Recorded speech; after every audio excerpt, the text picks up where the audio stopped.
एक शांत पुस्तकालय एक शहर था जिसमें एक पुराना वीरान पुस्तकालय लाइब्रेरी था।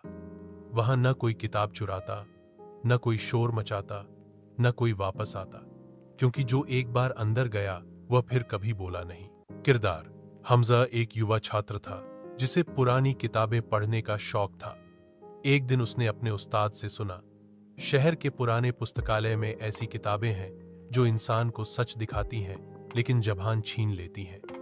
हमजा ने इसे कहानी समझकर नजरअंदाज कर दिया, मगर जिज्ञासा ने चैन न लेने दिया। अब पुस्तकालय की पहली रात, वह चुपके से रात के समय लाइब्रेरी में दाखिल हुआ।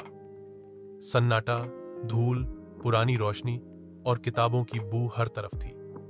अचानक एक बहुत मोटी काले रंग की किताब उसकी आंखों के सामने गिर पड़ी, जैसे किसी ने जानबूझकर फेंकी हो।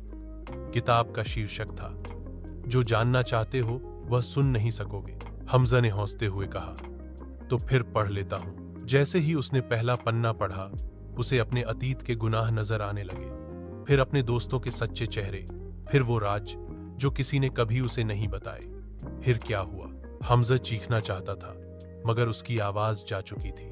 वह बोलने की कोशिश करता, लेकिन उसका गला जैसे किसी ने बंद कर दिया हो। उसी लम्हे किताब में एक जुमला चमका, अब तुम भी सच के कैदी हो। सुबह के वक्त लाइब्रेरी का दरवाजा खुला तो एक नई मूरत, खामोश हमजा एक कुर्सी पर बैठा नजर आया, हाथ में वही किताब, आंखों से आंसू, लेकिन जबान खामोश।